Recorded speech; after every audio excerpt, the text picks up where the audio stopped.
Hey there folks, Mr. D here, and in this video we're going to be talking about coterminal angles, and this is going to continue our discussion on angles in order to prep us for the elusive unit circle, which is coming up down the road. So first, definitions. We're going to define coterminal angles. Well, the word coterminal, co means to share something. So we have shared terminal, well, terminal sides of an angle, so where does the angle end? So coterminal angles are two angles that share the same terminal side. All right, coterminal, share the terminal side. So for instance, right here, this leg would be the terminal side of this angle. Remember, the initial side is always on the x-axis, and then we either go in the positive direction, counterclockwise, or the negative direction, until we stop, and that is our terminal side where it stops. So I could say that this angle here is 135 degrees, or I could argue that I could go backwards and claim that it is negative 225 degrees. Regardless of which path you take, you're going to get to that same terminal side, but they could be expressed, this angle could be expressed in multiple different ways. Heck, if I really wanted to, I could say that I did a full lap around first, and then I wound up at that angle. So I did a full 360 degrees, and then went 135 degrees past that. So I could argue that that angle is also the same as a 495 degree angle. Okay? With regard to coterminal angles, there are infinitely many possibilities. Because in order to get a coterminal angle, all you really have to do is from that terminal side, go a full lap around in the positive or negative direction to get another coterminal angle. So that's what this piece right here is saying, is that coterminal angles will always differ by 360 degrees. So if you ever want to find coterminal angles, you can either add 360 or you could subtract 360, and you are going to get an angle that is going to land in the exact same spot on the graph. Let's see some examples here, shall we? We want to find one positive and one negative coterminal angle for each given angle. So essentially all we're doing here is we're going to add 360 or we're going to subtract 360. That's it. That's all. So for 45 degrees, if I added 360 to 45, I'd get 405 degrees. If I subtracted 360 from 45, so 45 minus 360, I would have negative 315 degrees. These two angles would look the exact same on a graph, as would 45. So graphically speaking, all of those angles would be in that first quadrant. You could either say that it is 45 degrees, you could say that it is negative 315 degrees, or heck, you can go a full lap around and make the claim that it is 405 degrees. There are infinitely many correct answers there. Let's do the same thing now for 215. We're going to add 360, we're going to subtract 360. Well, if I add 360, we'd get 575.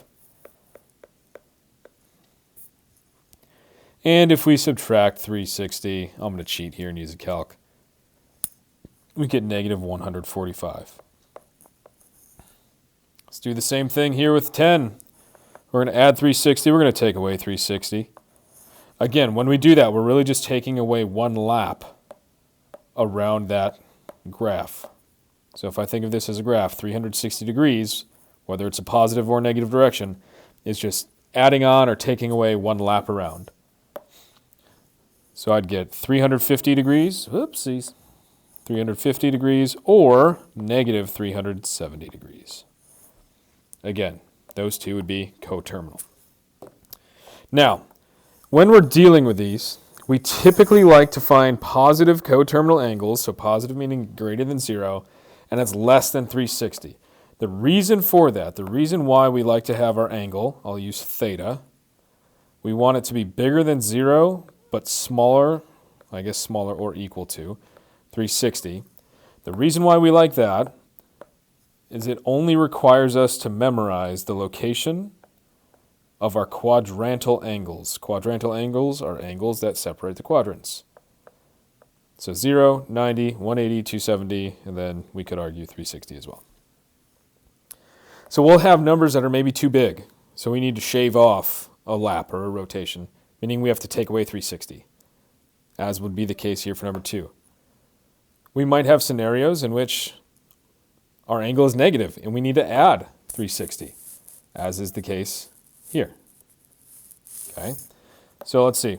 First one's too big, so let's take away 360. We're going to get 25 degrees. Number 2, it's too big, so I need to take away 360. So if I did 575, take away 360, what am I going to get? 215. Negative 405 is negative, so I want to add 360 to that. So if I add negative 405 plus 360, well, I'm going to get negative 45. Well, shucks, that's still negative, so I'll keep doing that. I'm going to add 360 again, and that's going to give me 315 degrees.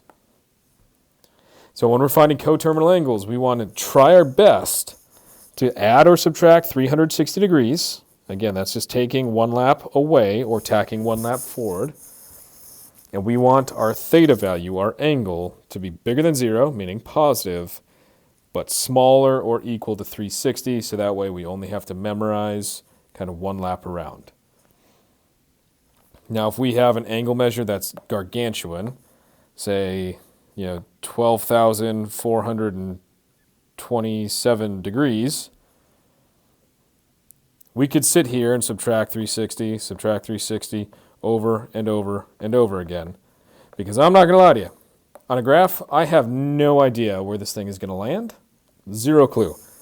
But if you put it in user-friendly terms, right, something that's bigger than 0 but smaller than 360, then I can pinpoint, okay, it's going to be in quadrant 3 or quadrant 2.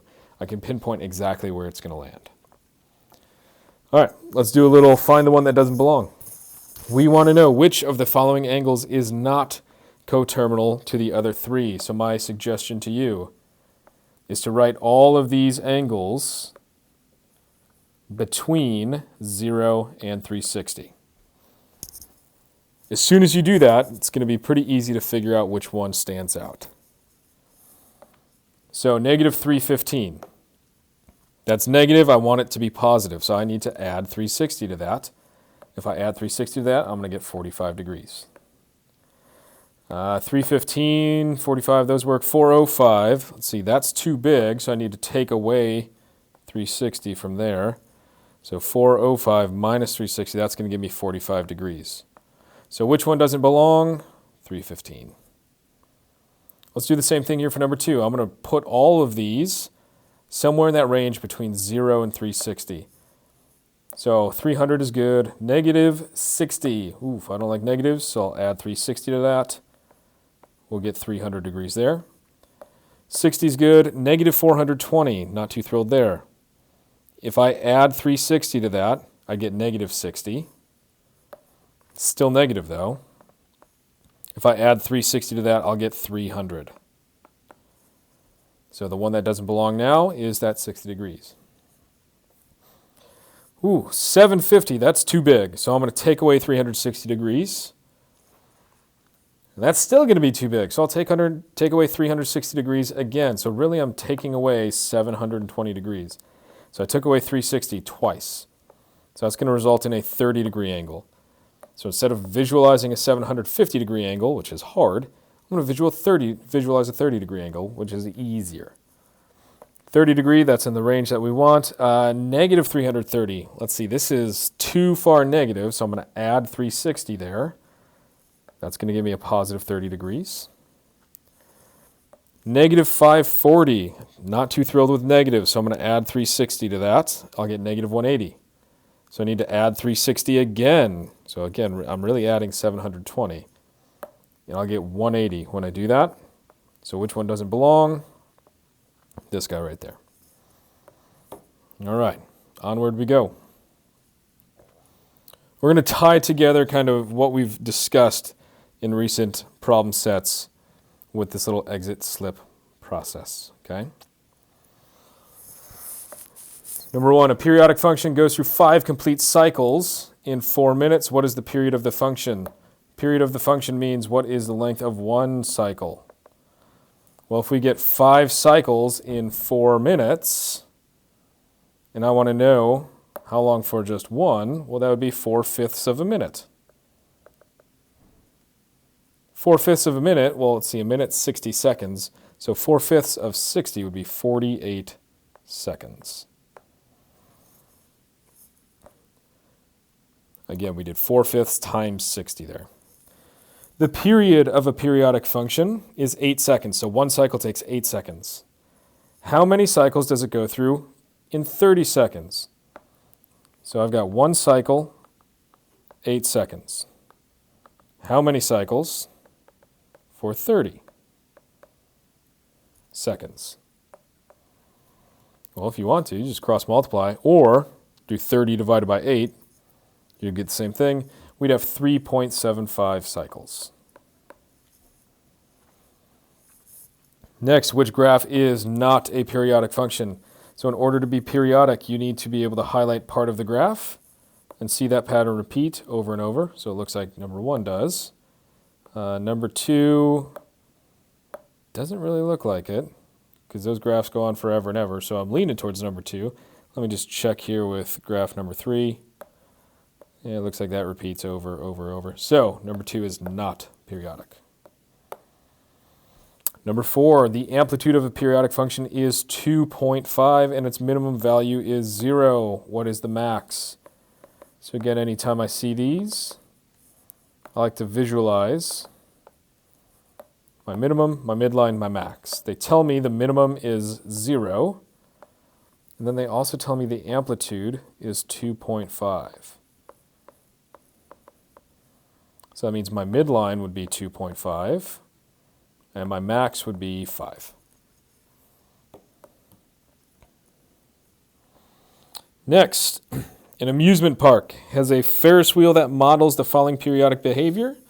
Use the table to answer the following questions. Okay, so here I've got a table of values, and I'm going to use this to draw a picture. Now remember, I like to draw a picture before I even look at the questions. So if we're dealing with a Ferris wheel, we're going to have a circle, okay? We're going to have a midline. I want to know from start to finish, how long does it take to do a rotation? That'll also tell us kind of the halfway point.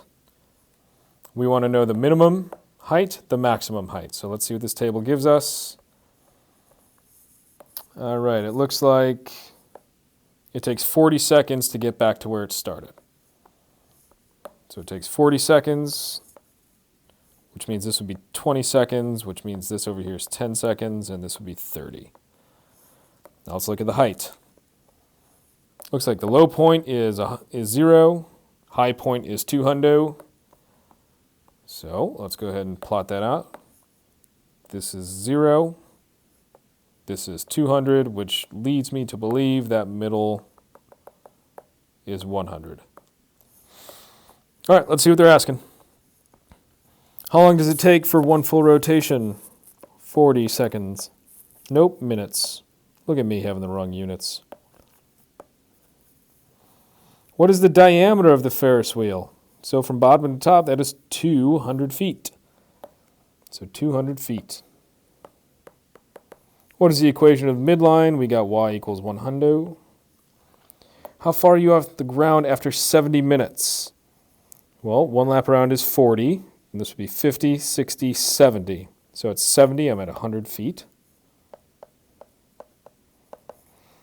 How far off the ground are you after 1.5 hours?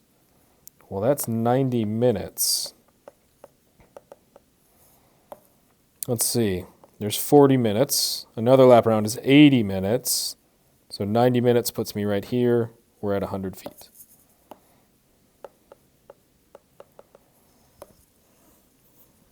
All right. Home stretch. The following graph represents the average number of minutes that Sean is late for his job. Way to go, Sean. Way to set a good example. For example, in the 4th year, Sean was late an average of only 1 minute a day. Hey, good job, Sean. You're averaging not being late terribly, but you're still late. If this scenario is modeled by a function f of x, determine f of 7 and explain what it means in the context of the problem. So f of 7, my function value at 7, let's see, would be right about here-ish. So it looks like that would be 6 if I were to guess. What that means is in Sean's 6th year, he averages being 6 minutes late. Way to go, Sean. How long is the length of each cycle? Well, one cycle from start to finish. That appears to be 8 years. 8 years for the cycle. Is it probable that Sean is ever on time for his job, and how do you know? I would say it's probable, yeah, sure, because remember, this is average time being late. So if he averages being late by 1 minute, for instance, that means he's probably early a handful of times, and just, the late times outweigh the early times. It's kind of like if I have a class average of an 89%, chances are I've gotten higher than an 89 before, but I've also gotten lower than an 89, so it averaged out. And what is the maximum number of minutes on average that Sean is late for his job? The high point seems to be 7. So here is from the textbook the formal answers. If you want to take a picture, screenshot, do what you got to do. All right, that is it for this video, folks. You know the drill. If at any point something didn't make sense, you have questions, whatever, please do not hesitate to let me know. And as always, good luck, have fun, be safe, roll tide.